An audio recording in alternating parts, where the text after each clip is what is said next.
자, 어떻게 1장부터 지난주까지 배운 17장까지 한번 다 가로를 채워보셨나요? 저를 기다리시면, 복습하는 시간을 기다리시면 여러분께 안 돼요. 네. 일단 딱 노트를 보자마자 그냥 아무 생각하지 마시고, 네, 옆 사람한테 그냥 인사도 하지 마시고 이거 막 채워 놓으셔야, 네, 이거 먼저 급하게 하셔야 이게 내 거가 됩니다. 네. 자, 한 20장까지만 제가 해드리고 그 다음부터는 그냥 노트만 드리고 복습 안 해드릴 거예요. 그러니까 여러분들이 빨리빨리 외워놓으셔야 합니다. 1장부터 한번 갈까요? 순서대로 하나님의 그 역사하시는 원리들을 여러분들이 마음에 헤아리며 한번 우리가 외워보도록 하겠습니다. 1장은 구원의 하나님, 2장은 언약의 하나님, 3장은 불로 임하신 하나님, 4장은 사명을 주시는 하나님. 요거 한번 잠깐 얘기할까요? 사명을 주시는 하나님을 공부할 때 우리에게 주신 가장 큰 사명이 뭐라고 했죠? 우리 모든 사람에게 주신 하나님이 주신 가장 위대한 중요한 큰 사명이 있으니 그건 하나님 믿는 것, 예수님 믿는 것입니다. 그래서 그 믿음을 예수님이 우리 안에서 완성해 주시는 걸 경험해내는 것이 우리가 땅에서 가질 수 있는 가장 큰 사명이고 중요한 사명입니다. 그렇게 되면 그 사명의 가장 중요한 대상은 또 누가 될까요? 일단 남이 이기 전에 나 자신이 나에게 가장 중요한 사명의 대상이 되겠죠. 그래서 나 한 사람을 온전히 세우는 나의 그 영적인 주거짐, 헌신 이런 모습을 통해서 타인들이 그 생명의 냄새를 맡게 하는 게 사명이라는 걸 우리가 4장에서 생각을 해봤죠. 그 사람들에게는 반드시 뭐가 따르게 돼 있어요? 5장에 고난을 주시는 하나님. 그 인생이, 그 삶이, 그 신앙이 결코 쉽지 않습니다. 그 고난이 오면 우리 인생에 꼭 뭐가 따라옵니까? 6장 절망과 혼돈이 찾아옵니다. 하지만 절망과 혼돈이 찾아왔다고 하나님이 안 계신 게 아니에요. 하나님은 그 절망과 혼돈을 통해서도 일하십니다. 맞습니까? 우리는 절망해봐야 소망을 알게 되고, 그쵸? 혼돈에 들어가서 빠져나와봐야 참 진리가 무엇인지를 알게 됩니다. 오늘도 예배를 시작하기 전에 잠깐 그런 얘기를 했는데요. 저도 한때 이런 혼돈 속에 있었던 것 같아요. 근데 그거를 도대체 왜 뭐가 잘못된 걸까? 내가 무엇을 잘못하고 있는 걸까를 온전히 주님을 발견하고 나니까 오히려 그 혼돈을 통해서 비진리가 무엇인가를 알게 해주시고 참 진리가 무엇인가를 또한 깨닫게 하시는 그 하나님을 만나게 된단 말입니다. 그런 사람들을 하나님은 어떻게 7장은 높여주시는, 이건 뭐 세상에서 명예와 권세와 뭐 인기를 주신다는 얘기가 아니라 하나님의 자녀로, 하나님의 메신저로, 하나님의 종으로 우리를 불러주시는, 그것이 우리가 높임을 받는 거죠. 맞습니까? 아멘. 근데 이게 한 번 이루어지고 마는 거 아니죠. 8장엔 과정을 만드시는 하나님, 다양한 과정을 통하여 우리를 이런저런 모습을 다 변화시키시고 우리를 예수 그리스도의 형상으로 옷 입히시기 위하여 역사하시는 하나님이 그런 하나하나의 과정들을 만들어 가십니다. 또 9장에 그 과정 속에서 우리가 하게 되는 게 뭡니까? 내 안에 존재하는 우상을 발견하게 되죠. 하나님은 그 우상 하나하나를 다 깨트려내기를 원하십니다. 제일 센 우상이 뭘까요? 나 자라는 할렐루야. 네. 이게 대답이 이렇게 빨리 나오면 된 겁니다. 예, 그 우상을 깨트리시는 하나님. 그 깨지는 거 하나하나가 나에게 뭐가 돼요? 하나님을 향한 믿음의 표징이 됩니다. 그게 10장의 내용이죠.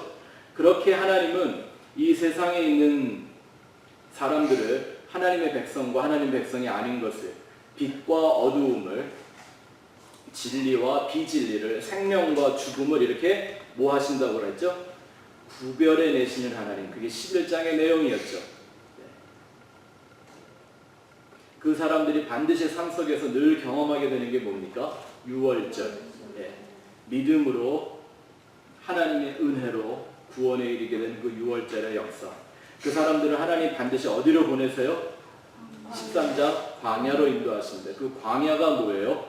교회란 말입니다. 네. 이 광야 같은 세상 이렇게 말하는 것도 어떻게 보면 정확한 의미를 맞지 않아요. 교회가 광야 같아야 되는 거예요. 맞습니까? 이게 인본주의적인 사람들이 세상 살기 힘들다고 그렇게 광야라고 말하는데 아니죠. 교회죠, 교회. 하나님 그래도 그 광야를 교회같이 사용하시는 거죠. 14장 홍해를 가르시는 하나님. 저주의 바다 가운데 생명의 길을 감춰놓고 그 좁은 길로만 가게 하시는 그 하나님. 우리가 홍해 사건에서 살펴봤죠. 홍해를 건너면 다 된 건가요? 15장 마라에 쓴물 주시는 하나님. 뭐 때문일까요? 나의 믿음 없음을 발견하게 하시고 인간의 믿음이 아니라 누구의 믿음으로?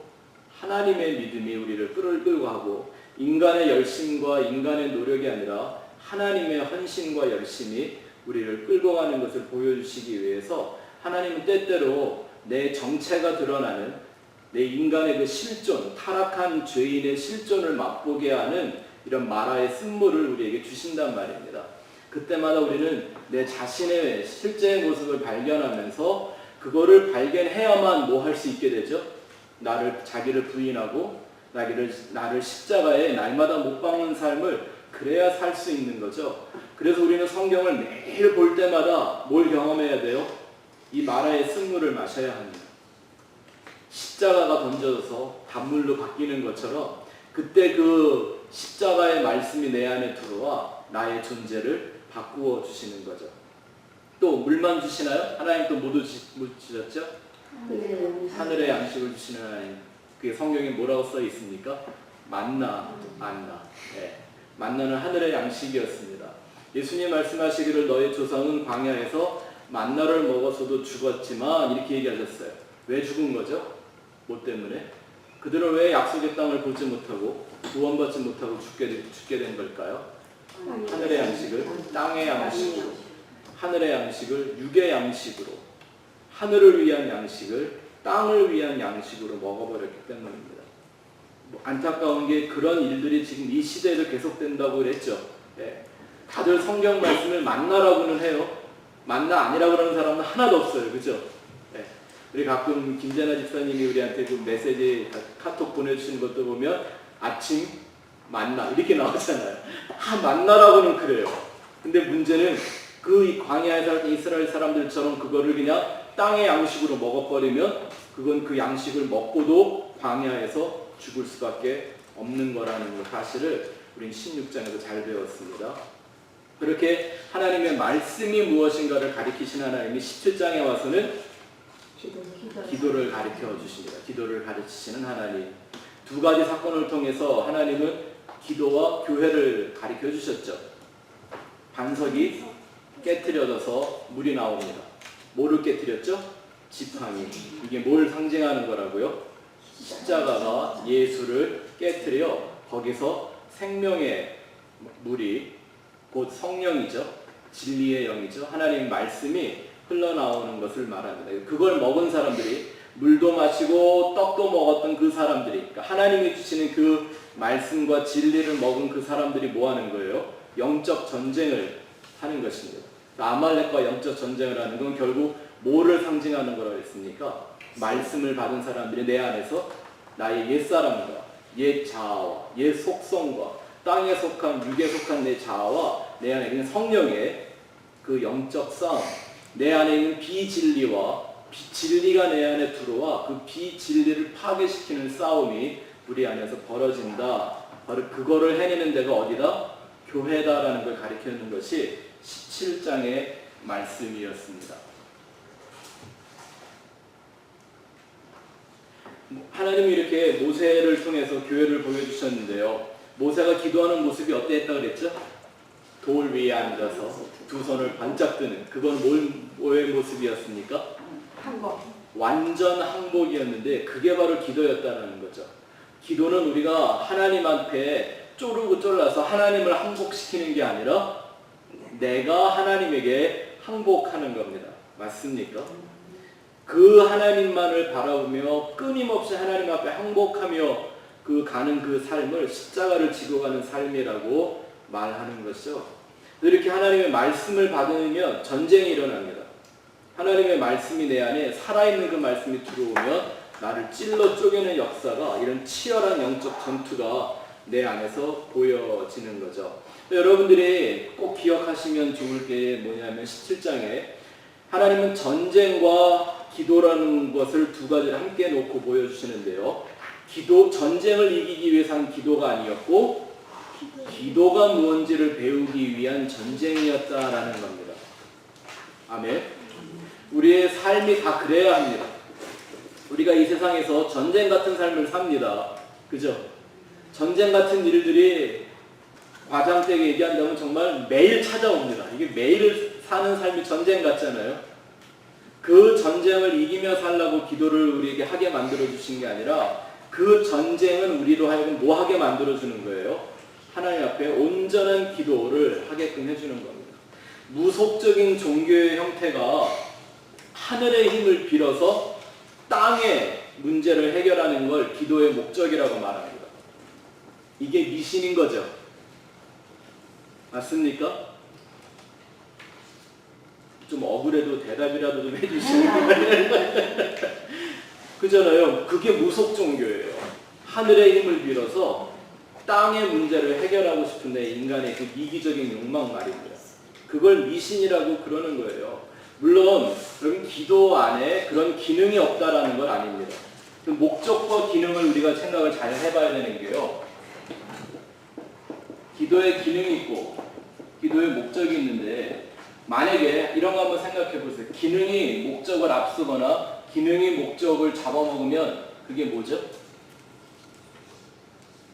그거를 유식한 말로 타락이라고 하는 겁니다. 우리 스펙트럼 교회 성도님들은 이 말을 아주 성경 말씀처럼 머리에 신고 계셔야 하는데 뭐냐면요. A.W. 토서가 한 말입니다. 타락이란 비진리가 비본질이 본질을 잡아먹은 것, 이게 타락이라고 하는 거예요. 그거를 성경이 타락이라고 정의한다라는 겁니다. 근데 오늘날 교회가 뭐를 너무너무 강조하죠?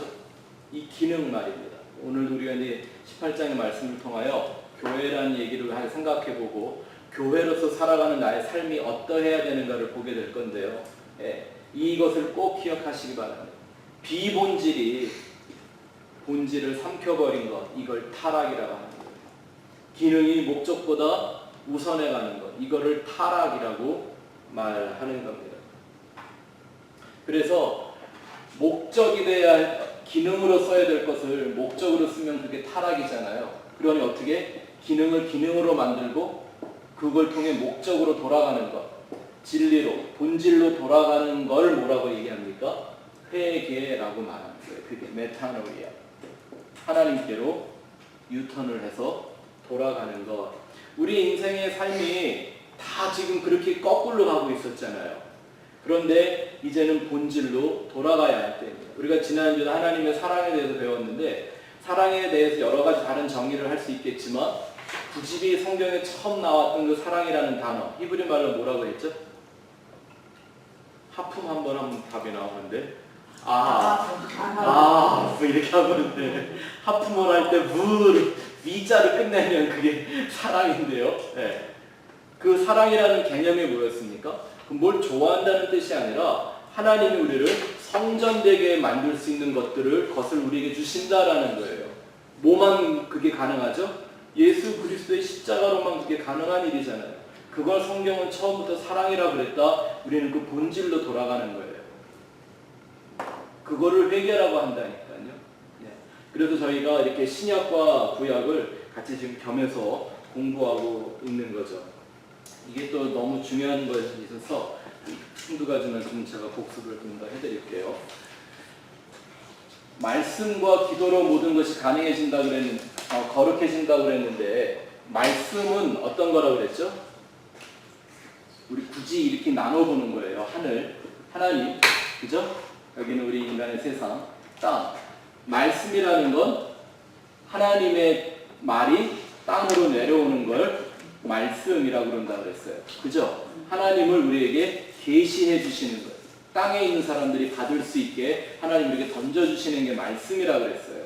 그러면 그 말씀을 받은 사람들이 말씀을 통해 하나님을 바라보는 것, 하나님을 깨닫는 것, 그게 바로 뭐라 그랬죠?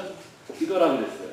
그럼 이 말씀과 기도의 내용은 같아야 한다라는 걸 우리가 지난주에 잘 생각해 봤습니다. 그렇게 기도할 때 하늘에서 이루어진 것 같이 땅에서도 이루어지게. 근데 우리는 그렇게 기도 안 해요, 사실. 그렇게 말하면서도 우리의 마음을 어떻게 가고 있냐면 땅의 일이 하늘의 일처럼 잘 되게 해달라고 기도해요. 그런 마음으로 그렇게 기도하면 거꾸로 하는 거잖아요. 그죠? 그걸 타락이라고 하는 거예요. 열심히 기도하는데 하나님이 보기엔 그게 타락이란 말입니다. 그쵸?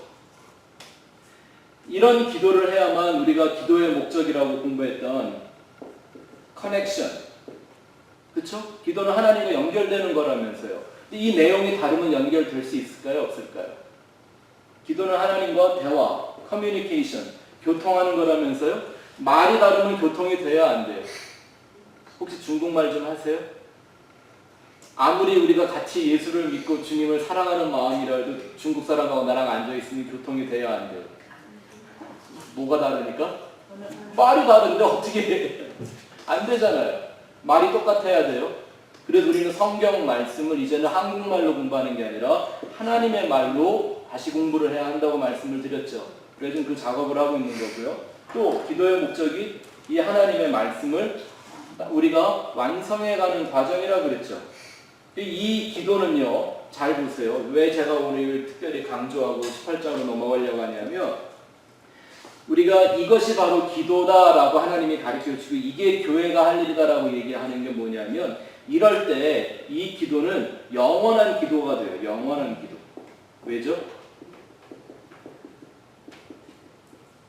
기도는 하나님과 연결하는 거라면서요. 하나님과 대화하고 하나님의 걸 완성하는 거라면서요. 그러면 보십시오. 비록 전쟁을 통해서 기도를 하나님이 가르쳐 주셨는데 이 전쟁은 있을 때도 있고 없을 때도 있잖아요. 근데 기도는 쉬지 말고 하라고 하셨잖아요. 그렇죠? 네. 그리고 이 전쟁은 끝나는 날이 있어요. 내가 하나님 나라에 가든 하나님이 오시든 언젠가 이 땅의 전쟁은 완전히 끝이 나는 날이 와요. 그러면 더 이상 기도 안 해도 되는 걸까요? 아니 하나님 나라에 가서도 영원한 천국에서 우리는 뭐 할 거예요? 하나님과 연합하고 하나님과 대화하고 하나님과 그 완전을 누릴 거 아닙니까? 그렇죠? 그러면 그 기도는 지금 표정들을 보니까 하나님 천국 가서 기도 안 하실 분들이었네. 기도는 땅에서 하는 거지. 천국까지 가는데 뭘 거기서도 기도를 또 해. 오면은 통하니까 안 해도 되는 거 아니에요? 네, 그 내용을 얘기하려고 그러는 거예요. 원리. 이 땅에서도 우리가 해야 되는 기도가. 그렇다면 성도가 여기서 땅에서 하는 기도와 하나님 나라에서 하는 기도가 다르면 그거는 이 땅에서 하는 기도가 맞는 걸까요? 예수님이 땅에서 기도하셨단 말입니다. 근데 그 기도는 땅에만 필요하고 하늘에서는 필요 없는 기도였을까요? 예수님이 그런 기도 하셨겠어요? 예수님을 닮아 기도한다라는 건 영원한 천국에 가서도 모든 전쟁이 끝난 그 하나님의 나라에 가서도 하나님을 향하여 끊임없이 그의 말을 듣고 우리는 그의 말에 반응하는 이 교제가 코이노니아가 계속될 거 아니에요. 천국은 그거 하러 가는 데 아닙니까? 천국이 무슨 휴양지인 줄 알고 가시는 분은 아니겠죠? 그거는 천사들이 하는 거고요. 네. 그건 천사들이 해주는 거고 우리는 그런 거 안 하죠. 네. 이해가 되시죠? 무슨 뜻인지. 네. 우리가 이것을 하나님이 구체화해서 가르쳐 주시려고 말씀이다, 기도다 이렇게 말을 달리해 놓은 거지만 이게 결국은 하나님과의 온전하고 영원한 관계를 위한 거죠. 이게 왜 중요하냐면 이래서 오늘 18장 말씀이 나오는 거예요. 네. 자, 18장 말씀을 한번 가서 읽어보도록 하겠습니다. 1절부터 마지막 27절까지 한번 시간이 좀 갔는데요. 제가 좀 빨리 읽어드릴게요. 한번 여러분 눈과 마음으로 잘 따라와 보시기를 바랍니다. 모세의 장인이며 미디안 제사장인 이드로가 하나님이 모세에게와 자기 백성 이스라엘에게 하신 일, 곧 여호와께서 이스라엘을 애굽에서 인도하여 내신 모든 일을 들으니라. 모세의 장인 이드로가 모세가 돌려보냈던 그의 아내 시보라와 그의 두 아들을 데리고 왔으니 그 하나의 이름은 게르솜이라. 이는 모세가 이르기를 내가 이방에서 나그네가 되었다 하며, 하나의 이름은 엘리에셀이라. 이는 내 아버지의 하나님이 나를 도우사 바로의 칼에서 구원하셨다 함이더라. 모세의 장인 이드로가 모세의 아들들과 그의 아내와 더불어 광야에 들어와 모세에게 이르니 곧 모세가 하나님의 산에 진친 곳이라. 그가 모세에게 말을 전하되 내 장인 나 이드로가 내 아내와 그와 함께 한 그의 두 아들과 더불어 내게 왔노라. 모세가 나가서 그의 장인을 맞아 절하고 그에게 입맞추고 그들이 서로 문안하고 함께 장막에 들어가서 모세가 여호와께서 이스라엘을 위하여 바로와 애굽 사람에게 행하신 모든 일과 길에서 그들이 당한 모든 고난과 여호와께서 그들을 구원하신 일을 다 그 장인에게 말하매, 이드로가 여호와께서 이스라엘에게 큰 은혜를 베푸사 애굽 사람의 손에서 구원하심을 기뻐하여 이드로가 이르되 여호와를 찬송하리로다. 너희를 애굽 사람의 손에서와 바로의 손에서 건져내시고 백성을 애굽 사람의 손 아래에서 건지셨도다. 이제 내가 알았도다. 여호와는 모든 신보다 크심으로 이스라엘에게 교만하게 행하는 그들을 이기셨도다 하고, 모세의 장인 이드로가 번제물과 희생제물들을 하나님께 가져오매 아론과 이스라엘 모든 장로가 와서 모세의 장인과 함께 하나님 앞에서 떡을 먹으니라. 이튿날 모세가 백성을 재판하느라고 앉아있고 백성은 아침부터 저녁까지 모세 곁에 서 있는지라. 모세의 장인이 모세가 백성에게 행하는 모든 일을 보고 이르되 내가 이 백성에게 행하는 이 일이 어찌 됨이냐. 어찌하여 내가 홀로 앉아있고 백성은 아침부터 저녁까지 내 곁에 서 있느냐.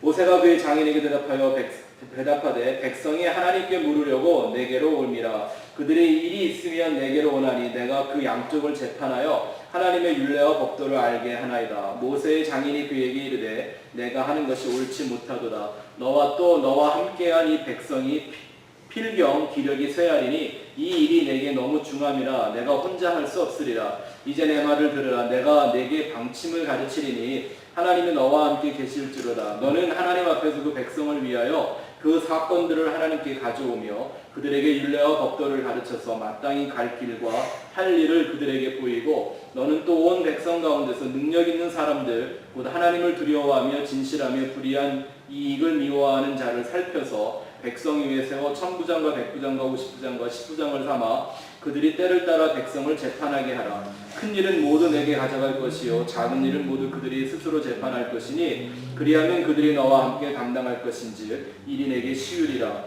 내가 만일 이 일을 하고 하나님께서도 내게 허락하시면 내가 이 일을 감당하고 이 모든 백성도 자기 곳으로 평안히 가리라. 이에 모세가 자기 장인의 말을 듣고 그 모든 말대로 하여 모세가 이스라엘 무리 중에서 능력 있는 사람들을 택하여 그들을 백성의 우두머리 곧 천부장과 백부장과 50부장과 10부장을 삼음해 그들이 때를 따라 백성을 재판하되 어려운 일은 모세에게 가져오고 모든 작은 일은 스스로 재판하더라. 모세가 그의 장인을 보내니 그가 자기 땅으로 가니라. 아멘. 자, 18장의 제목은 진리의 관계 혹은 진리의 조직을 세우시는 하나님이라고 제가 제목을 붙였습니다. 그 이유는 이 18장은 아주 좀 특별한 성경 말씀이기 때문입니다.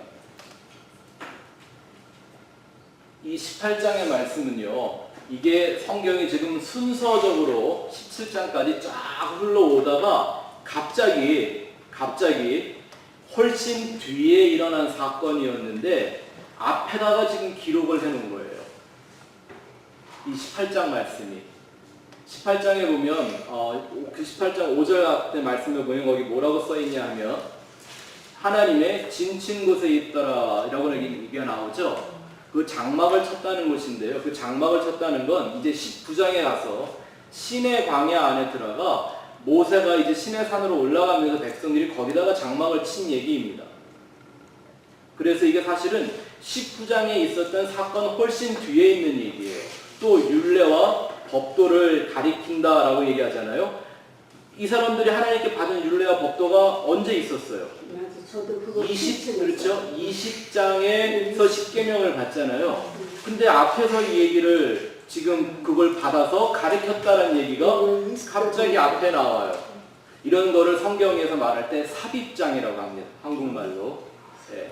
왜냐하면 성경은 단순한 역사책이 아니잖아요. 그렇죠? 하나님에게는 어떤 역사라는 순서나 시간이 중요한 게 아니라 그걸 통해 우리에게 말씀하시고자 하는 하나님의 진리, 그 메시지가 중요하기 때문에 하나님은 때때로 사람들이 생각하는 이 시간적인 개념을 파괴하고 역사적인 개념을 파괴하고 하나님이 말씀하시기 원하는 것들을 순서에 상관없이 우리에게 보여주시는 때가 있어요.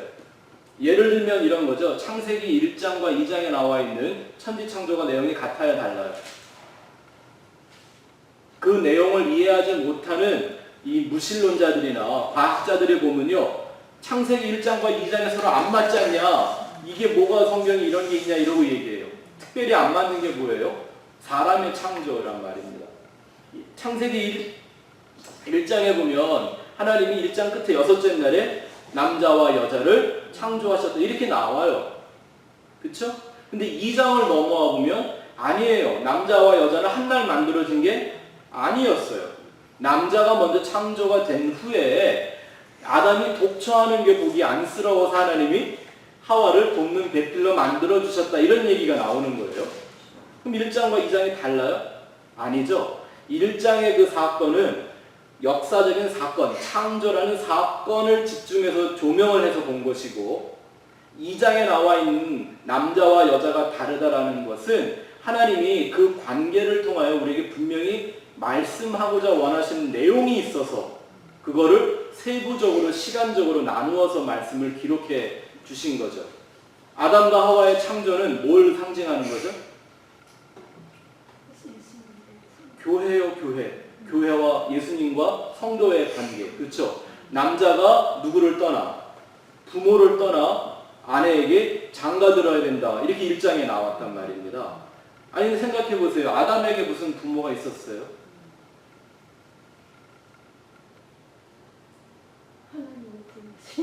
그러면 하나님이 아담을 떠나라고 그랬던 건가요? 거기서 말하는 그 아담, 그 남자, 예, 이거는 뭘 의미했었을 것 같아요? 예수님이 의미하는 거죠. 예수가 아버지를 떠나 하늘을 떠나 보좌를 떠나 땅으로 와서 우리 세상의 그 인생들을 자기의 짝으로 삼으시는 그 섭리를 가르쳐주는 거예요. 그래서 2장에 가면 하나님이 남자에게서 어떻게 여자를 만들어내는지를 보여주시죠. 어떻게 해요? 남자를 잠들게 하세요. 잠든다라는 말은 성경에서 항상 어떤 의미를 썼나요? 죽은 사람 예수님한테 데려오면 예수님 항상 뭐라고 그랬어요? 아니 나 잔다 그랬잖아요. 그러니까 죽음과 잠이라는 건 비슷한 의미를 갖고 있는 거예요. 그죠? 아담을 잠재워 놓고 어떻게 하셨어요? 옆구리에서 갈빗대 뺐다는데 갈빗대란 말은 성경에 안 나와요. 옆구리에서라는 말만 있어요. 원래 원어로 보면 그냥 사이드예요. 사이드. 뭘 상징해요? 그 한 남자가 땅에 와 옆구리가 터질 걸 보여주는 거예요. 그 옆구리가 터져서 물과 피가 다 흘려져서 그걸로 만든 게 뭐예요? 그게 여자예요. 이 얘기를 에베소서 5장의 사도 바울이 내가 지금 사도 바울의 에베소 5장에서는 남편과 아내에 대한 얘기 하잖아요. 남편들아 아내들을 사랑해라. 주께서 교회를 사랑하신 것 같이 이렇게. 그리고 아내들아 남편에게 복종하기를 어떻게 해요? 죽게 하듯 하라. 할렐루야. 참 신경질 나는 말이죠. 그 얘기를 하다가 갑자기 바울이 뭐라고 그러냐면 이 비밀이 놀랍다.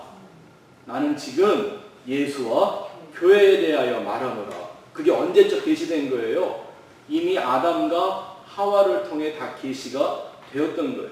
그래서 사건만 말할 때는 남자와 여자를 한꺼번에 창조한 것처럼 기록이 됐지만 그 내용을 설명하실 때는 다르게 나오는 거죠. 또 이렇게 뒤죽박죽 순서대로 막 묶여있는 책들이 뭐예요? 사복음서가 그렇죠. 여러분들이 좀 1대1 하시는 분은 사복음서 좀 공부를 하는데 이게 순서들이요. 어떤 책에는 먼저 나와 있고 어떤 책에는 막 뒤에 나와 있고 그래요. 다 그게 뭐 이유가 있는 거예요. 마태는 교리 중심의 기록을 해요. 그래서 산상수훈 이게 예수님의 사역의 첫머리에 딱 나와버리는 거예요.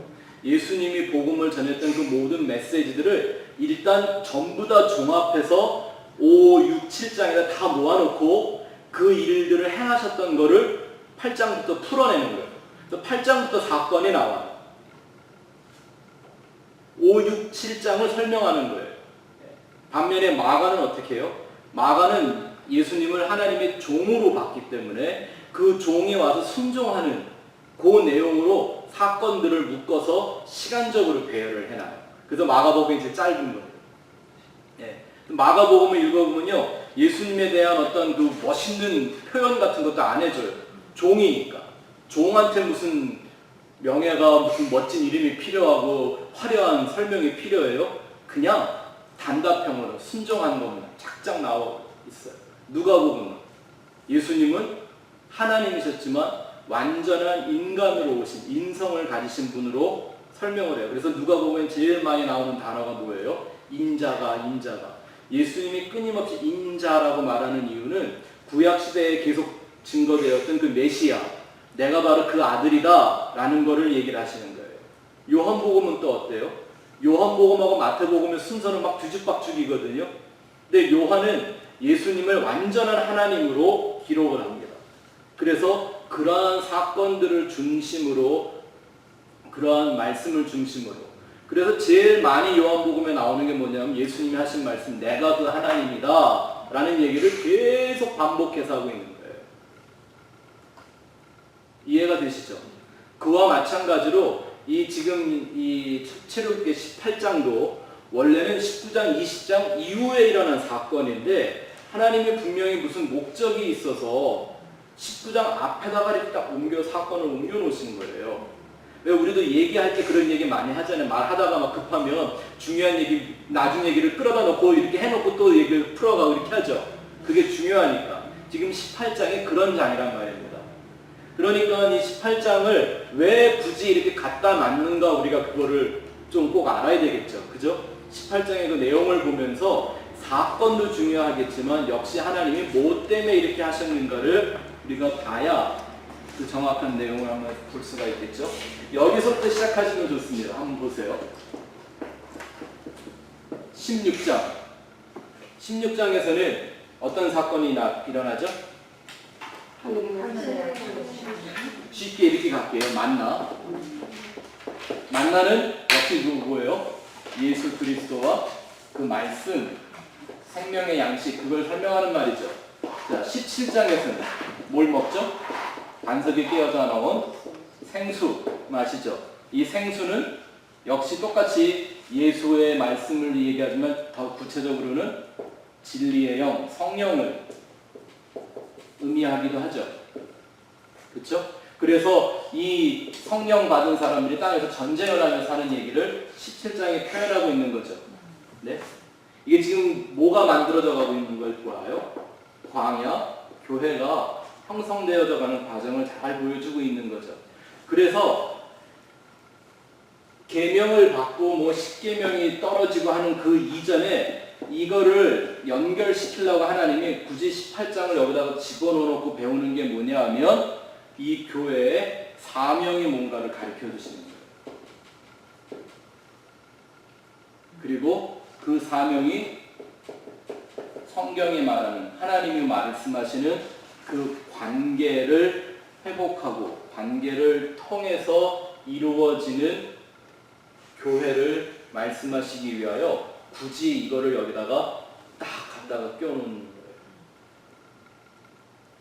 거예요. 이 두 가지 사건을 보면 우리가 그 의미를 좀 더 잘 알 수가 있습니다. 자, A 한번 가서 보죠. 이제 모세가 무엇을 배우기 시작하니까 그다음 밑줄을 그어놓으시기 바랍니다. 관계의 신앙을 배우는 모세. 첫 번째는 누구와의 관계? 하나님과의 관계. 그리고 두 번째는 땅에서 이루어지는 이웃과의 관계죠. 자 보십시오. 지금까지 이제 모세는 우리 하나님의 존재와 하나님의 능력과 하나님의 목적은 이제 어느 정도 많이 경험했고 배워서 알고 있습니다.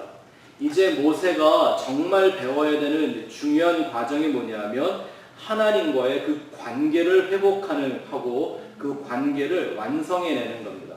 우리가 방금 하나님이 아담을 창조하신 얘기했죠. 예? 하나님이 아담을 창조하신, 인생을 창조하신 목적이 있지 않습니까? 하나님이 심심해서 만든 것도 아니었을 거고, 그렇죠? 하나님이 원하시는 그 관계를 이루기 위해서 이 세상을 창조해 놓으셨기 때문에 이제는 모세는 그냥 땅에서 하나님의 종으로서 뭐 이런 일 저런 일, 뭐 홍해나 가르고 쓴물 단물로 바꿔주고 반석 깨트려주고 이런 거 하는 사람이 아니라 뭐 하는 사람으로? 하나님이 원하시는 그 관계를 완성해가는 사람으로 그 관계의 진리를 배울 과정을 들어가는 것입니다. 그래서 이제 이거를 던져놓고 19장, 20장에 시내산에 올라가 10계명을 받는 얘기가 나오는 거예요. 왜냐하면 계명이란 하나님과 인간 사이의 약속이죠. 여러분 성경에 나와 있는 이 계명을 어떻게 보셔야 되냐면 인간만 지키라고 준 게 아니에요. 하나님과 인생의 약속이에요. 그러면 그 약속은 누구도 지켜야 돼요? 하나님도 지켜주시는 약속이 되는 거예요. 맞습니까? 그래서 주신 거죠. 그 약속이 왜 이렇게 중요하냐면 바로 약속이 관계를 만드는데 관계를 만드는 제일 중요한 요소이기 때문에 그래요. 전에도 말씀드렸지만 관계는 약속으로 만들어집니다. 관계의 깊이도 약속으로 만들어집니다. 그래서 약속이 깨지면 관계도 깨지는 거예요. 하나님은 이제 그 관계를 이루어내기 위해서 하나님이 그들에게 계명도 주시고 이제 모세에게 그걸 가르쳐 주려고 갑자기 등장하는 사람들이 있는데 누구죠? 장인어른 이드로와 또 누가 와요?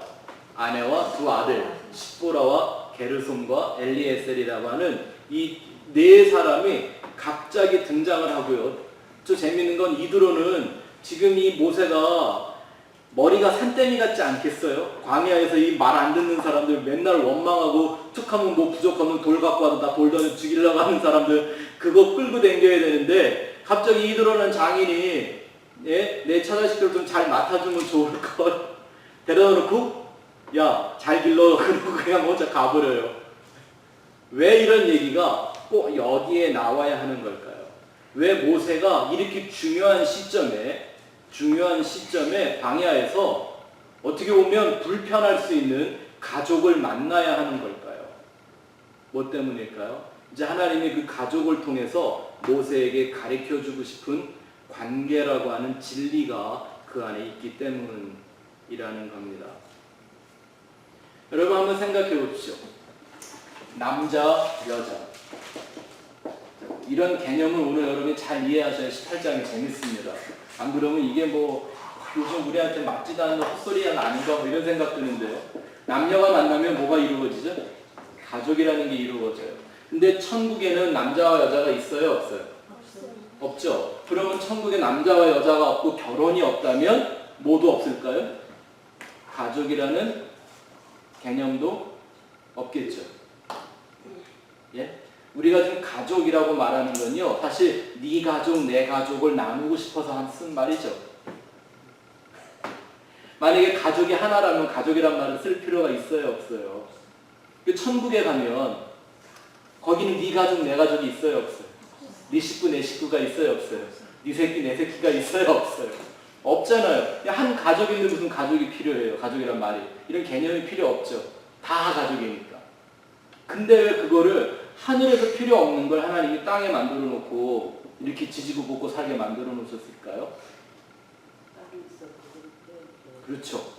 이걸 통해서 분명히 우리가 배워내야만 되는, 이게 있어야 설명이 되는 진리가 있기 때문에 주신 거라는 거죠. 아멘. 네. 18장에 그래서 하나님이 이걸 통해서 가르쳐 주시는 게 뭐냐면 관계라는 진리, 하나님과 관계하는 그 진리입니다. 자, 가사 한번 봅시다. 1번. 관계성은 하나님의 속성입니다. 관계성은 하나님의 속성입니다. 우리 하나님은 하나님 자신이 관계 안에 있는 분이시고 관계하시는 분이고 그 완전한 관계 속에서 일하시는 하나님이십니다. 우리는 그 하나님을 뭐라고 불러요? 삼위일체의 하나님이라고 그러죠. 하나님은 삼위일체입니다. 그것은 뭘 의미해요? 그 안에 관계가 있음을, 아버지와 아들과 성령이라고 하는 그 관계가 그 안에 있음, 완전한 관계죠. 예. 뭐 하나 부족함이 없는, 서로 충돌하지 않는 완전한. 우리는 참 이런 말을 쓰지만 잘 이해가 안 돼요. 왜? 우리는 완전히 뭔지 모르니까. 그쵸? 완전한 거 혹시 우리가 뭔 줄 알아요?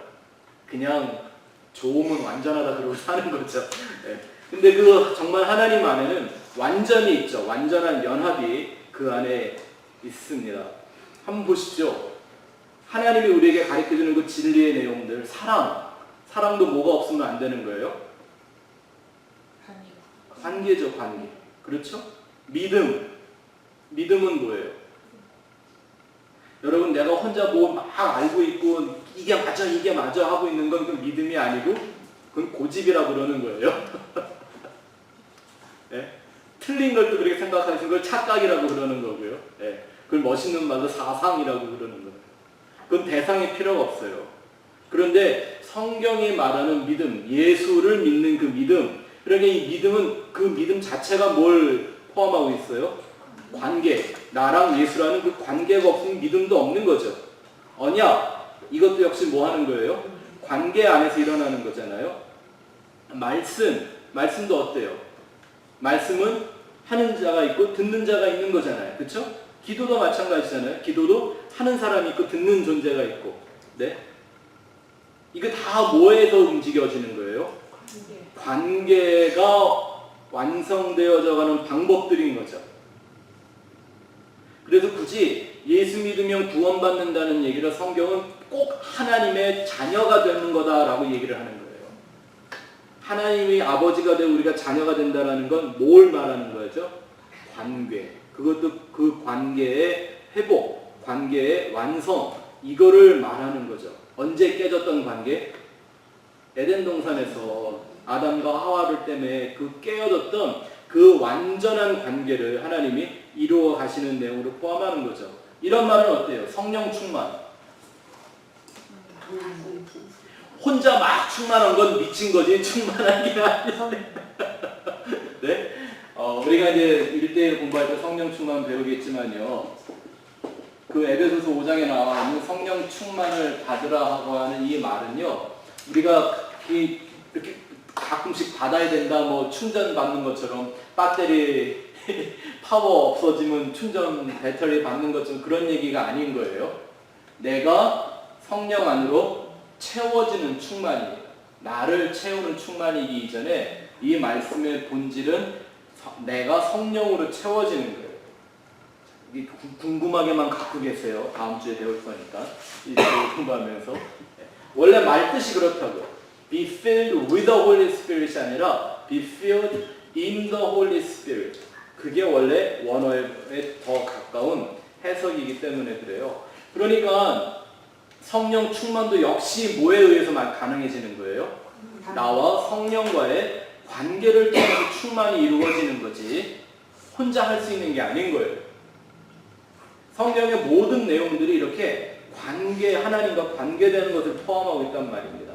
우리가 아까 사복음서를 한번 잠깐 훑어봤는데 요한복음에 이게 나오죠. 7am.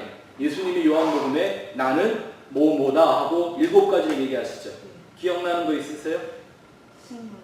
그렇죠. 나는 생명의 떡이다. 양의 문이다. 또 나는 세상의 빛이다. 또 부활이요 생명이다. 길과 진리와 생명이다. 나는 선한 목자다. 나는 참 포도나무다. 참 포도나무란 말은 가짜 포도나무도 있다는 얘기겠죠. 혹시 여러분들 지금 가짜 포도나무에 가지가 되어 있으신 건 아니겠죠? 예. 자, 이런 얘기도 나오면 거기 나오는 그 모든 말씀들이 뭘 내포하고 있어요? 그 혼자로서는 의미가 없는 거예요. 양이 없는 목자가 무슨 소용이 있어요? 그죠? 열매를 맺는 가지가 없는 나무가 무슨 의미가 있어요? 그러니까 이게 다 뭐를 의미하는 거죠? 그것 자체가 이렇게 관계성이라는 걸 내포하고 있다라는 겁니다. 자, 그 다음 줄 한번 가보세요. 하나님의 계획하신 그 관계를 언제? 창조 때 하나님이 계획하신 그 관계를 이루는 것이 창조의 목적을 완성하는 것입니다. 창조의 목적을 완성하는 것입니다. 내가 이 땅에 지음받은 그 목적을 완성하는 거라는 겁니다. 하나님이 계획하신 그 관계성, 내가 원하는, 땅에 원하는 그 관계 말고 하나님이 계획하신 그 관계를 이루어내는 것이 내가 창조된 목적을 완성하는 거라는 것입니다. 한번 보세요. 이 모든 피조물들도 하나님이 이렇게 관계적으로 만들어 놓으셨어요. 그걸 그냥 과학자들은 생태계라고 부르죠. 지구온난화가 되니까 사람들이 제일 무서워하는 것 중에 하나가 뭐예요? 생태계 파괴라는 거죠. 이게 무슨 말이냐면 서로가 서로에게 무엇인가를 주고받음으로써 하나님의 진리를 설명하게끔 되어 있는 그 세계가 우리가 지금 보고 있는 이 피조 세계란 말입니다. 예를 들면 쉽게 이런 거예요. 해와 달. 해와 달의 관계를 우리는 잘 볼 필요가 있죠. 달은 빛이 있어요, 없어요? 빛이 없어요. 근데 달이 중요한 까닭은 뭐예요? 해의 빛을 반사해서 밤에 반짝이면서 뭘 가르쳐 주는 거예요? 나도 빛낼 수 있어, 이걸 하는 게 아니라 해가 저기 있어, 이걸 가르쳐 주는 게 달이잖아요. 밤에도. 그쵸? 그래서 해와 달은 뗄래야 뗄 수가 없는 존재예요. 그래서 마지막 세상의 멸망을 성경은 뭐라 그래요? 해가 어두워지고 달이 핏빛이 되고. 왜냐하면 해가 어두워지면 달은 자연히 핏빛으로 변할 수밖에 없는 그런 거니까요. 식물과 동물도 마찬가지죠. 동물은 식물을 먹고 죽으면 식물의 영양분이 되죠. 모든 것들이 이렇게 관계적으로 움직이게끔 하나님이 만들어 놓으셨어요. 왜냐하면 그 관계성이 하나님의 속성이기 때문에 그래요. 그게 하나님의 완전한 모습이기 때문에 그렇습니다. 관계의 완성이. 그렇죠? 네. 자, 그럼 두 번째, 다음 줄 세 번째 한번 가서 보시죠. 그래서 기독교 신앙에 관계가 빠지면 종교만 남습니다. 종교. 그것을 바로 성경은 배도와 영적 간음이라고 말하는 겁니다. 뭐가 빠지면? 관계가 빠지면 종교가 되어버리고 맙니다. 예수님이 바리새인들에게 이렇게 말씀하시죠. 너희가 성경에서 영생을 얻는 줄 알고 성경을 상고하거니와 너희 마음에 뭐가 없는 걸 알았다? 하나님을 사랑하는 것이 없음을 알았다. 그 얘기는 뭐예요? 하나님과의 관계가 없음을, 하나님과 관계하려고 하는 건 아니다라는 걸 알았다라는 거죠. 그래서 이 사람들은 하나님에게서 오는 그 의를 바라봤던 게 아니라 뭘 갖고 살았어요? 자기의 의. 자기의 의를 드러내고 싶어서 심지어는 손을 하루에 12번도 씻었대죠. 대단해요. 정성도 가득하죠. 여러분 하루에 손 12번 씻을 수 있으시겠어요? 이게 이제 내가 그냥 밥하고 손 씻고 화장실에서 손 씻고 이렇게 생각하면 모르겠지만 이 사람들은 딱 물두멍에다가 아주 예식을 갖춰서 12번이 손을 닦았단 말입니다. 한번 그거를 시간을 정해놓고 닦는 걸 한번 해보세요. 12번이 얼마나 힘들까? 하루에 12번. 근데 그 사람들은 그렇게 열심을 했어요. 하나님보다는 자기의 의를 드러내는 관계가 깨어진 이런 신앙생활을 했었기 때문이죠. 성경은 끊임없이 그것을 영적 간음이라고 말합니다. 하나님을 부르는 것 같지만 우리가 처음에도 얘기했지만 하나님을 믿는 행위인 것도 같지만 하나님을 사랑하고 하나님을 찬양하고 하는 행위인 것 같지만 하나님 보실 때는 뭐와 똑같아요? 간음하는 거예요. 간음. 뭐와? 종교와 간음을 하는 거예요. 하나님이 이 모든 것을 하나님과 관계하게끔 하시기 위해 주셨는데 인간은 그 하나님을 빼놓고 땅에 있는 것과 짝을 해서 하는 거죠. 이게 간음하는 거죠. 맞습니까? 자, 두 번째 2번 가서 볼게요. 하나님에게 있어서 관계란 연합의 의미입니다. 연합. 하나님에게 있어서 관계란 연합입니다. 관계라는 게 우리가 세상에서 말할 때 그냥 그저 좀 알고 지내거나 타인보다 좀 관심을 더 가져주는 정도 이런 거잖아요. 근데 성경이 말하는 관계란 그런 관계가 아니라 아버지와 자녀와 같은, 신랑과 신부와 같이 연합을 목적으로 한 관계를 말하는 거예요. 방금 우리가 얘기했던 포도나무 비유도 역시 뭐예요? 하나가 된 그것을 의미하죠. 그래서 요한복음에 계속 반복해서 나오는 그 구절이 뭐냐면 내 안에 거하고 내가 너희 안에 거한다라는 거죠.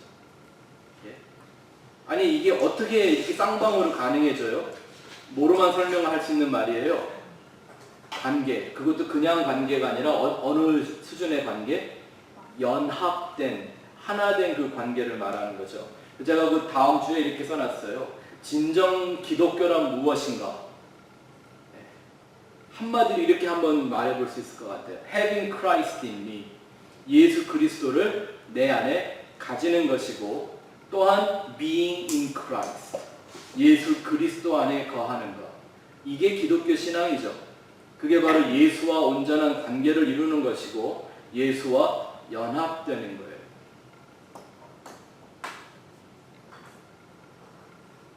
한쪽 방향이라도 이게 깨지면 연합이 될 수가 없겠죠. 일방적인 방향은 연합이 아니죠. 서로가 서로 안에서 발견되어지는 것이 완전한 연합이죠. 그리고 다음 줄에 좀 더 쉽게 풀어보면 이렇게 얘기할 수 있습니다.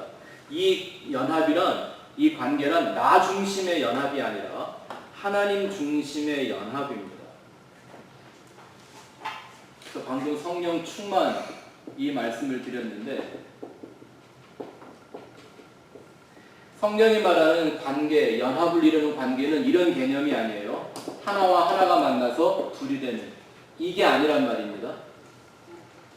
어떤 게 연합이죠?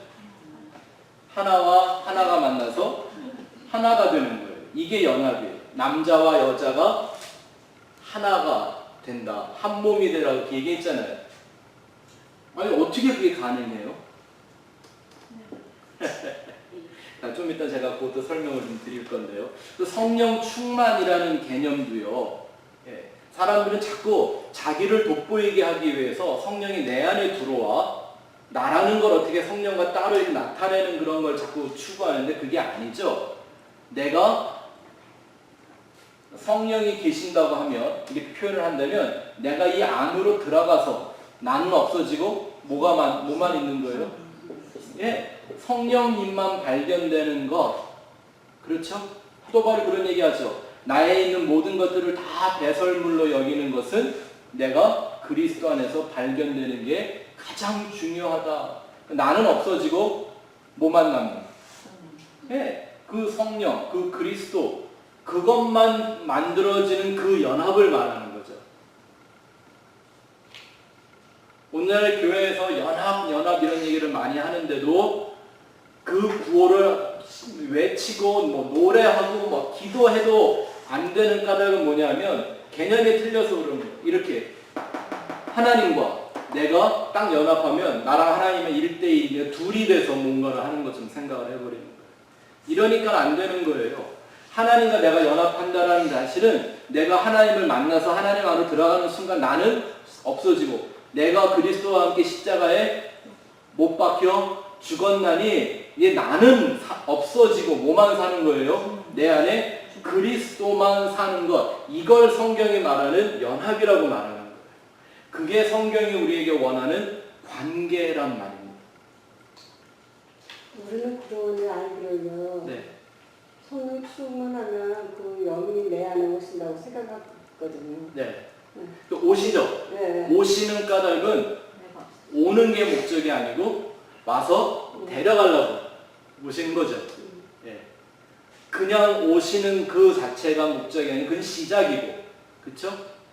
시작이고 그 성령이 오셔서 하시는 일은 성경에 있잖아요. 우리를 진리로 인도해 가신다. 그러니까 나한테 오시는 까닭은 그 진리라는 거대한 그 목적 안으로 우리를 끌고 들어가기 위해서 오신다라는 거예요. 그게 목적인 거죠. 그래서 우리가 주님 안에 주님인 게 아니에요. 그렇죠. 네. 처음엔 주님이 내 안에 오시는 것 같지만 그렇게 되고 나면 반드시 뭐가 이루어져야 정상인 거예요? 내가 예수 안으로 들어가서 발견돼야 되는 거죠. 그게 바로 성경이 말하는 관계요, 그게 연합이라는 개념입니다. 이게 기독교의 최고의 목적이라니까요. 우리가 천국 가는 이유가 뭐예요? 그 연합, 하나님 안에서의 완전한 관계와 연합을 이루어내기 위함인 것이죠. 자, 3번 가서 보세요. 그렇다면 하나님과의 연합이란 이거를 제가 지금 한 설명을 풀어드리는 거예요. 하나님을 담는 그릇이 되는 겁니다. 우리는 단지 뭐가 돼요? 컨테이너, 그릇이. 그래서 하나님을 우리 안에 담아내는 겁니다.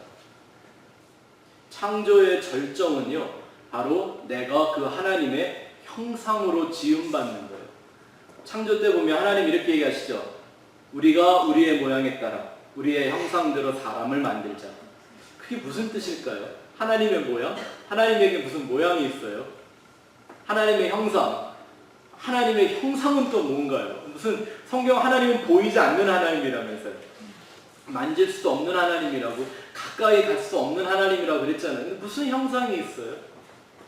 그럼에도 불구하고 그렇게 해놓고 사람을 흙으로 만드셨어요. 무슨 뜻일까요? 이거죠. 이거 하나 생각하면 제일 쉬운 거예요. 장갑은 뭐의 손 모양대로 만들어요? 장갑. 손 모양. 양말은? 바지는? 모자는? 맞춰서 할 수 있어? 그쵸? 그렇다면 이 말을 이렇게 적용을 해보시는 거예요. 하나님이 사람을 만들 때 하나님의 형상대로 만들었다라면 뭐 하려고 하나님의 형상대로 만드는 걸까요?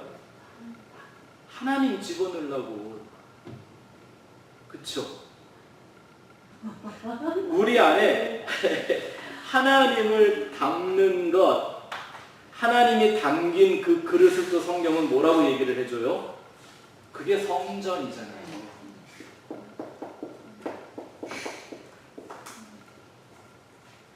그쵸? 성전이 원래 뭐 하는 거였어요? 아니, 땅에 하나님 그랬어요. 사람의 손으로 지은 것에 계시지 않는다. 그러는 분이 굳이 이제 우리가 20장 넘어가면 이제 뭘 배우기 시작하냐면 땅에서 성막을 지어요. 하나님이 그런 천막에 사시게 했어요. 그죠? 하늘에 불로 임하셨던 그 하나님이 어떻게 천막 속에 들어가 사세요? 그런데도 불구하고 사람이 그렇게 만들어 놓으면 하나님이 글로 임재하셨어요. 그 안에 들어오시는 모습을 보여준 거예요. 그 하나님이 안 계시면 그건 다 천막이고 천조각이에요. 근데 하나님이 오시니까 그게 성막이 되고, 돌로 성전을 지었지만 하나님의 영광이 떠나면 이건 돌무대기예요. 돌무대기. 예수님이 허물어버리라고 그랬잖아요. 그 400몇 년 동안 지은 그 성전을 말이에요. 그런데 그 돌무더기에 하나님이 들어와서 하나님의 영광이 계시되는 걸 뭐라고 부르는 거예요? 성전이 되는 거예요. 아하브가 무슨 말이라고요? 하나님이 우리를 성전으로 만들어 가시는 것, 이거를 성전이라. 그게 그 사랑 관계의 최고가 뭐라고 하는 거예요? 사랑. 이상하게 성경이 이렇게 이상하게 다 맞죠? 딴 얘기하는 것 같은 거 같은데, 또 아까 우리 그런 얘기한 거예요. 다 다른 얘기 같은데 보면 똑같은 얘기고, 다 똑같은 얘기 같은데 보면 다른 얘기고. 그 일을 하시는 거예요. 하나님이 우리와 그 연합과 연합을 위한 관계를 이루시는 것이죠.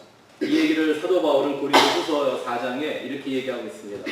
한번 읽어보죠. 시작. 우리가 이 보배를 질그릇에 가졌으니 이는 심히 큰 능력은 하나님께 있고 우리에게 있지 아니함을 알게 하려 합니다. 사도 바울은 지금 나를 뭐에 비유해요? 질그릇. 근데 그 예수님을 또 뭐라고 비유해요? 보배. 질그릇 속에 담겨있는 보배가 바로 예수님이에요. 여러분, 보물을 담고 있는 상자를 뭐라 그래요? 보물함. 보물상자, 보물함. 그렇죠? 예. 질그릇은 그냥 깨지면 그만일 질그릇이에요. 질그릇 이렇게 생각하면 많은 분들이 우리나라 항아리 생각하는데요. 항아리는 이게 불로 구워낸 진짜 좋은 그릇이죠. 근데 이때 그릇은 그런 게 아니에요. 그냥 흙 대충 빚어놓은 게 질그릇이란 말입니다. 이게 쉽게 깨지는 거죠. 그렇게 약하고 깨지기 쉬운 가치 없는 그릇인데 그 안에 보배가 담기면 그 질그릇의 가치가 달라지는 거죠. 담겨있는 내용 때문에. 지금 사도 바울은 그 얘기를 설명을 우리에게 하는 겁니다. 자, 오늘은 일부만 제가 할 테니까 좀 자세히 설명을 드릴게요. 하나님이 아담이라는 걸 만들죠. 우리가 좀 창조 얘기를 계속 하는 이유가 이 아담에 대한 얘기를 오늘 여러분들에게 드리려고 해요. 왜 하나님과 사람 안에는 하나님이 담겨야만 그게 사람인 건지, 그게 하나님의 형상인 건지에 대한 얘기가 아담이라는 이름 속에 들어가 있어요. 하나님이 처음 사람을 만들어서 아담 이렇게 지었잖아요. 아담의 뜻이 뭐라 그랬어요? 그냥 쉽게 말하면 문자적으로만 그냥 풀면 이게 흙이란 말이에요. dust. 흙주머니. 이거를 뭐 하나님이 아담 이라고 불렀다면 그 아담은 원래 뭐라고 부른 거예요? 야, 흙덩어리야 하고 부르는 거예요. 근데 이 아담이라는 그 말 속에, 글자 속에, 하나님이 지어진 이름 속에 이 계시가 있습니다. 한번 보시겠어요? 예. 요 가운데 보면 알렙, 달렛, 그리고 맴이라는 세 글자가 아담이라는 이름이에요. 근데 여기 보시면 알레프라는 건 이제 하도 들어서 아시겠죠? 알레프는 뭘 상징하는 말? 하나님을 상징하는 말이에요. 그리고 두 번째 나와 있는 달렛과 맴이라고 하는 이 두 단어의 뜻은 담이에요. 담. 히브리 말로 담이잖아요. 이 담의 뜻이 뭐예요? 피예요. 피. 그러니까 담 이렇게 얘기하면 그걸 문자 그대로 풀면 어떻게 돼요? 하나님의 피 이렇게 되는 거예요.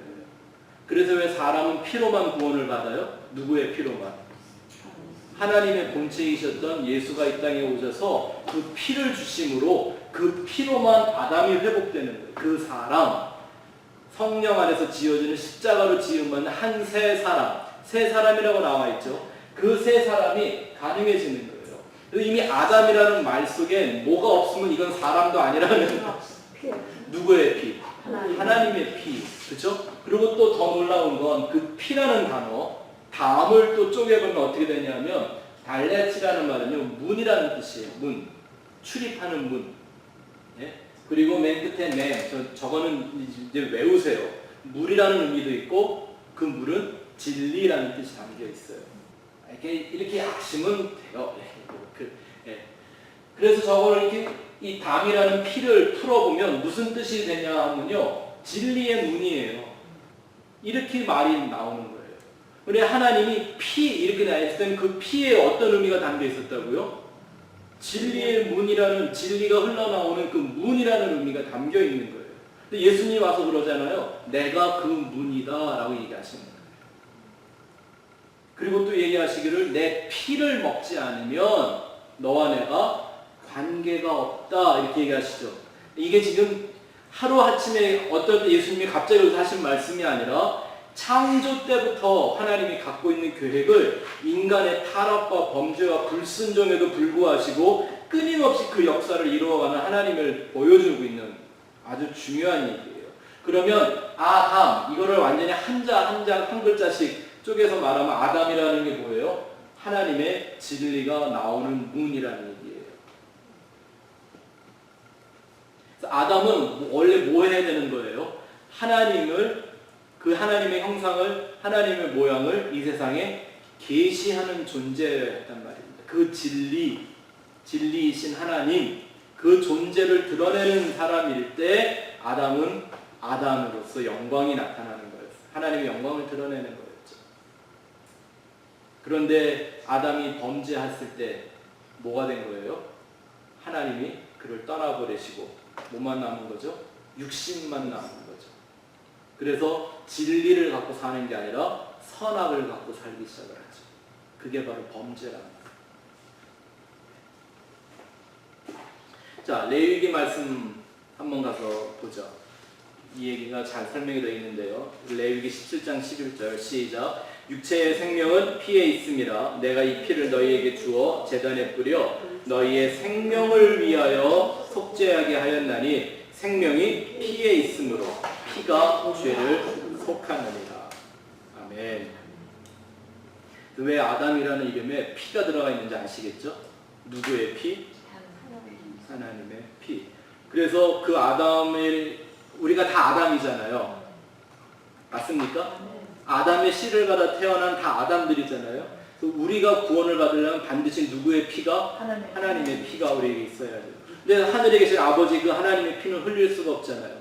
그러니 누가 오신 거예요? 아들 예수가 육신을 입고 오셔서 그 거룩한 피를 우리에게 흘려주셔서 살게 하시는 거지. 그래서 이 하나님과의 그 연합이라는 걸 가르쳐주기 위하여 하나님은 남자에게 여자를 만들어서 그 관계성을 연습하고 깨닫고 그걸 통해 하나님을 보게 만들죠. 근데 문제는 여자가 나타났더니 이 사람이 하나님과의 관계가 아니라 뭘 택하더라? 사람과의 관계를 택하면서 하나님을 버리게 되죠. 그래서 선악과를 먹은 거잖아요. 그리고 나중에 선악과 먹고 걸려갖고 하나님이 와서 니네 왜 그랬냐 하고 재판을 하니까 아담이 뭐라 그랬어요? 당신이 만들어준 저 여자가. 그러니까 지금 이 사람은 자기 여자를 욕하는 게 아니라 누굴 욕하는 거예요? 하나님을 욕하는 거예요. 지금 누구 편인 거예요? 여자 편인 거예요. 그래서 하나님이 그러면 여자한테 너는 왜 먹었냐 그랬더니 당신이 줘놓은 저 뱀이 아담이 잘못 가르쳐줘서 그랬다는 얘기 절대 안 해요. 아담도 뭐 먼저 먹어서 나도 먹어 이렇게 얘기 안 해요. 당신이 만든. 그러니까 누구 편이에요? 아담 편이. 아주 둘이 짝짝 맞죠, 이 짝꿍이. 그러니까 우리는 피만 의지를 해야 되는데 무슨 행위 뭘 해서 하나님 앞에 구원받을 길은 없는 거죠. 그렇죠. 오직 그래서 예수님의 피만 예. 어떤 종교적이고 인간의 노력으로 만들어내는 우리 생각과 우리의 무슨 도덕과 윤리와 교회 다니면서 해야 된다고 하는 봉사와 행위 이런 걸 가지고 어떤 자기의 의를 삼고자 하는 건요 아직도 선악과의 독이 내 안에서 열심히 작동하고 있다는 걸 증명하는 것밖에 안 되는 거예요. 아까 우리 권사님과 그런 얘기 했지만 근데 놀라운 건 사람은 선악과를 따먹은 그 타락한 인생은요 그걸 건드려주면 좋아한다니까. 마치 하나님 앞에서도 아담과 하와가 항쟁을 하듯 당신 때문이라고 항쟁을 하듯 사람은 그걸 좋아한다니까. 그리고 내 힘으로 뭔가를 해서 이루어내는 이런 걸 거기에 미쳐 있어요. 첫 번째 산물이 뭐죠? 바벨탑이요. 가인과 아벨도 마찬가지예요. 가인의 얘기도 역시 마찬가지고요. 인간은 다 그렇게 범죄하는 거예요. 근데 오늘날 교회에서도 여전히 그거 열심히 하라고 가리킨다면 그건 천국 가라고 가리키는 거예요? 근데 저 한 가지 의문인데 네. 그 아벨이 있잖아요.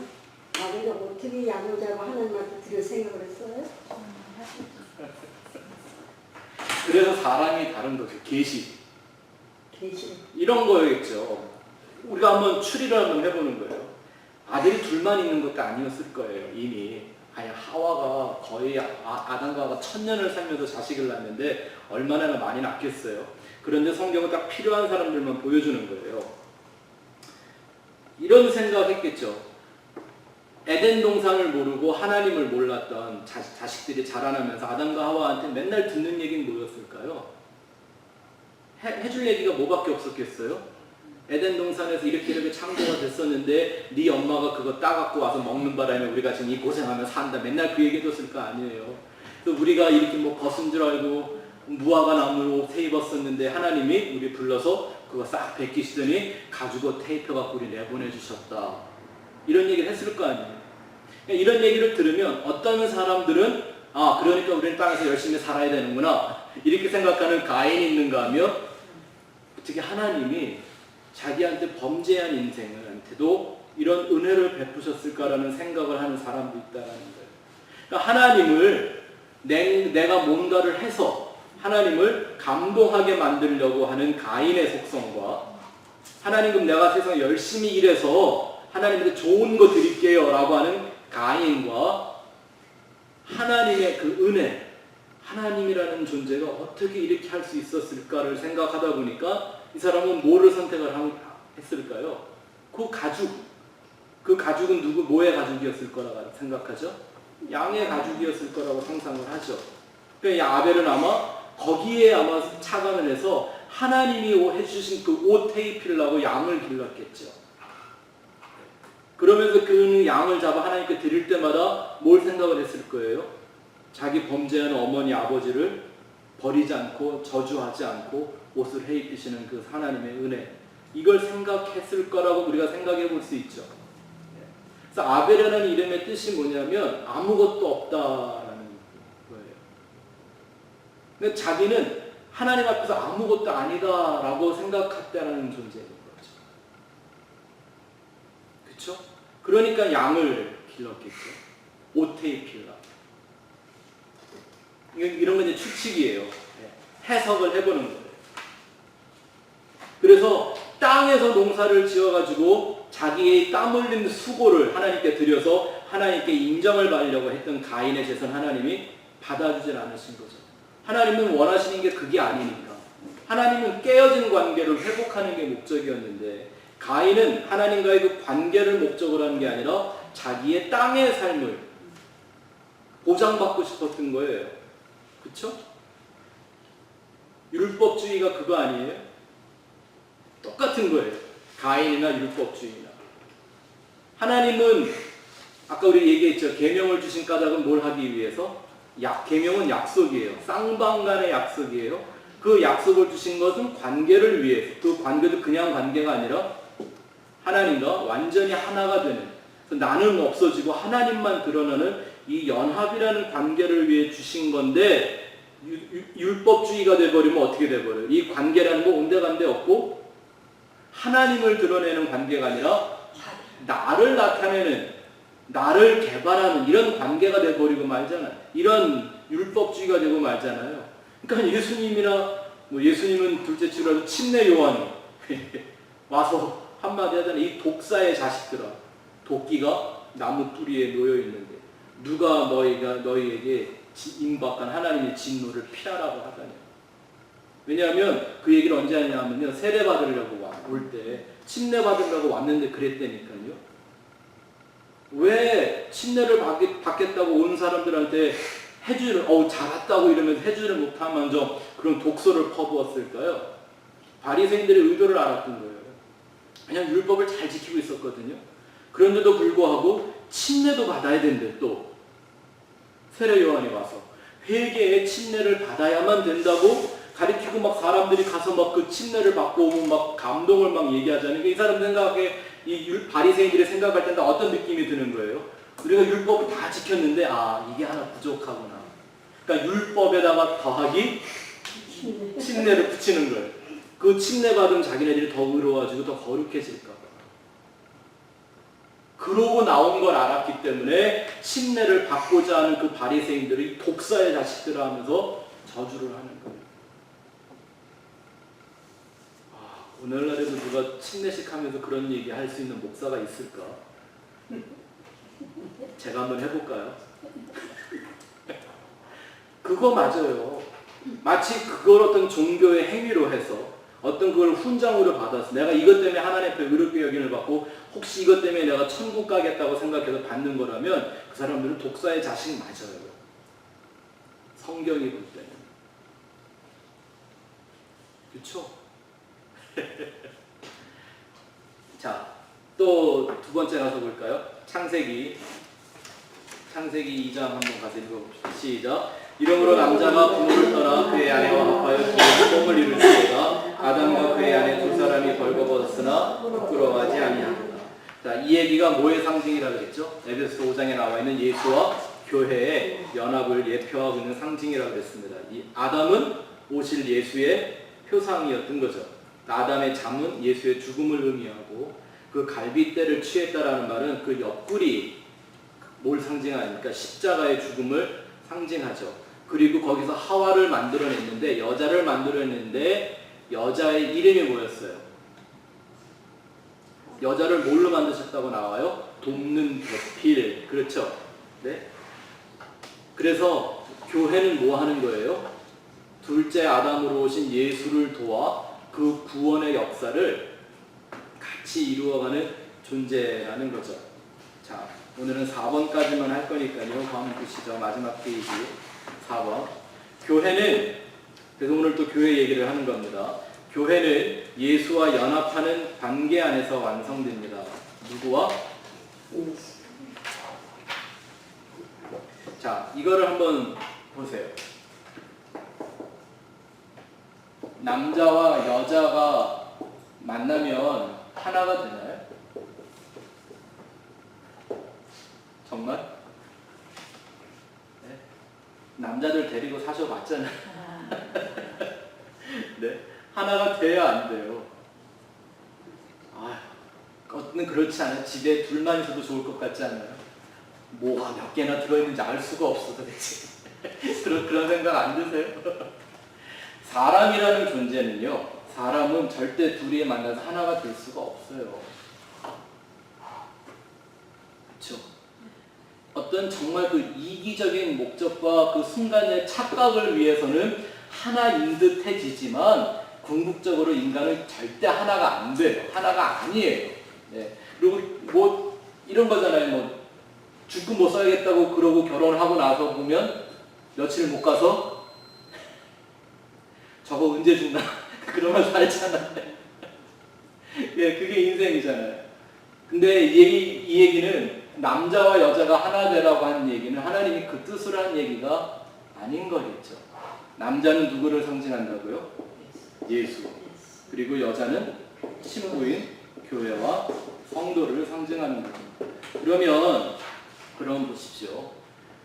교인들이 모여서 하나가 되는 걸 성경이 하나라고 말할까요? 아니죠. 이 교회라는 이 성도라는 모든 존재들이 예수 안에서 발견될 때, 그쵸?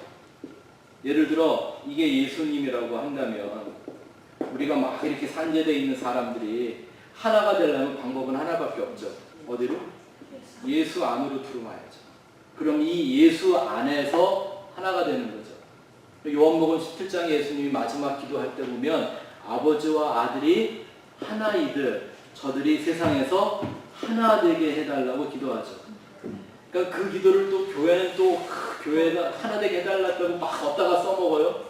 밑도 없이 우리가 하나 돼야 된다고. 뭐 하려고? 교회 짓자고. 교회 짓자고 뭐 하나가 되자고 뭐 그러고 뭐 무슨 구제 사업 하자고 또 뭐 하나가 돼야 한다고 뭐 그러고 교회가 좀 침체되면 또 하나 돼서 부흥하자고 또 그러고 이건 절대 이 얘기를 하는 게 아닌 거죠. 그렇게 얘기를 하는 것 자체가 뭘 증명하는 거예요? 우리는 예수 안에 없는 존재들이에요 라고 말하는 거죠. 속상하지만 좀 맞는 얘기 같지 않으세요? 저도 이런 얘기하기 속상해요. 근데 너무 오늘 교회가 아주 얄팍한 그런 지식 안에서 이런 걸 얘기를 안 하고 그냥 좋은 게 좋은 대로 가고 있어서 다 죽음으로 가고 있는 거예요.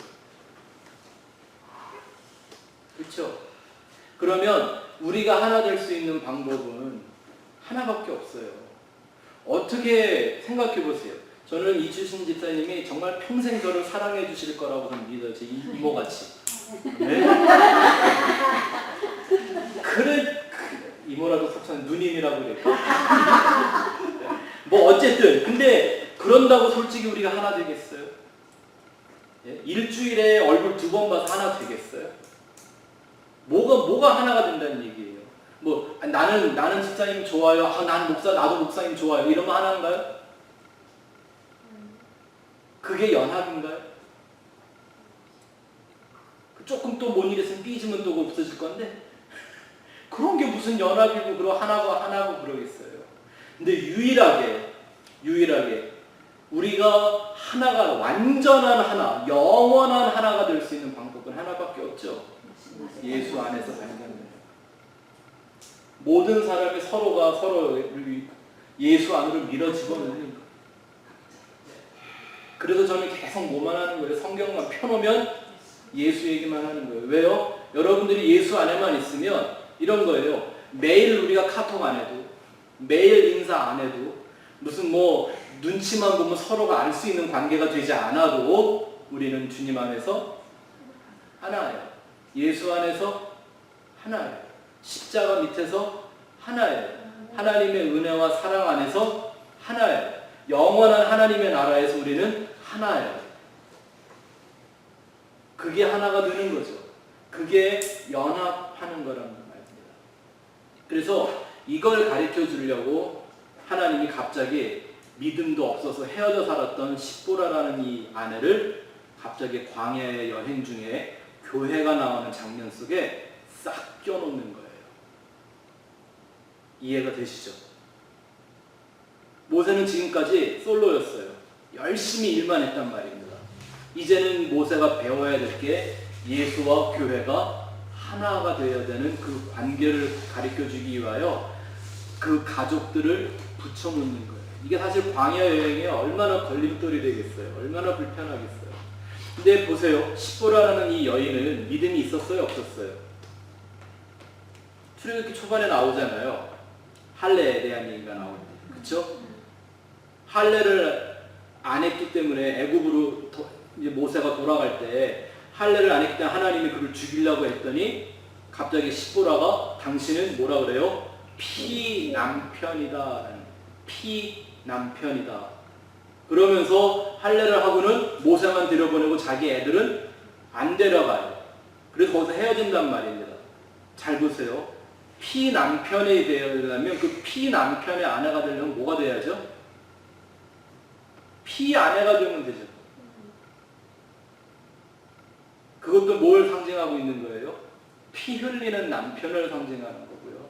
그 피의 공로로 구원받는 아내를 보여주는 거예요. 그래서 믿음이 없는 여자인, 믿음이 없는 아내인 십보라를 데려다 놓고 이제 광야에서 모세는 그를 믿음의 여의자로 만들어내는, 교회로 탄생시키는 삶을 광야에서 살게 되는 거예요. 이게 아내가 없으면 배울 수 있어요? 없어요? 물론 간접적으로도 가능했지만 이 시대는 성경이 없던 시대잖아요. 하나님이 사건을 만들어 놓고 가리키는 거예요. 또 그 얘기가 어디에 나와 있냐면 이 두 아들의 이름에도 계시가 되어 있어요. 첫째 아들 이름이 뭐라 그랬죠? 게르솜이라는 이름이에요. 이 게르솜이라는 이름의 뜻이 뭐라? 내가 이방에서 나그네가 되었다. 나그네에다가 밑줄 그어놓으시기 바랍니다. 조선족들은요 남편을 나그네라고 부릅니다. 그러니 이게 같은 말을 쓰지만 뜻이 통해야 안 통해요? 안 통하겠죠? 근데 이방의 나그네라는 말을 누가 또 씁니까? 베드로가. 우리는 이 세상에서 다 뭐와 같이 산다? 나그네같이 사는 인생이다. 광야를 지나가는 나그네다라고 얘기해요. 둘째 아들의 이름이 뭐예요? 엘리에셀이라고 써놨는데 에젤이죠. 엘리에젤. 예. 이게 엘리라는 하나님, 엘리라는 말과 에젤, 이게 어디 나온 말이에요? 하나님이 하와를 처음 만드실 때 돕는 배필, 이 말이 에젤이에요. 엘리에젤 이렇게 하면 무슨 말이 되죠? 하나님이 돕는 자라는 뜻입니다. 그러니까 이 엘리에셀이라는 둘째 아들은 뭘 의미해요? 첫째 아들의 이름은 이방에서 나그네가 된, 이제 하늘을 향해 여행을 가는 그 한 존재를 의미하고, 그가 하나님 그 예수 그리스도를 도와 교회로만 지어져가는 그 남편을 돕는 대필로 되어져 갈 것을 이 이름들이 얘기를 하고 있죠. 이 엘리에셀은요, 이 두 아들의 이름은 출애굽기 여기 한번 나오고 더 이상 성경에 나오지도 않아요. 근데 일부러 이 사건을 19장 앞에다가 끼워놓으면서 16장부터 이어지는 교회가 어떠해야 되는가의 모습을 설명해 주고 있는 거예요. 자, 오늘 제가 여러분들에게 1시간 동안 이렇게 설명을 구구절절 들었던 이 내용을요, 아주 일목요연하게 이걸 정리한 서신이 있죠. 에베소 2장을 보시면 이 사도 바울의 서신서들은요, 사도 바울이 뭐 특별한 걸 새롭게 깨달은 걸 쓴 게 아니에요. 성경에 나와 있는 그 모든 것을 이제 예수를 만나고 나니까 율법으로 볼 때는 몰랐던 말씀들을 예수를 통해서 깨닫게 된 성경의 얘기를 정리해 주는 거예요. 다 서신서들이.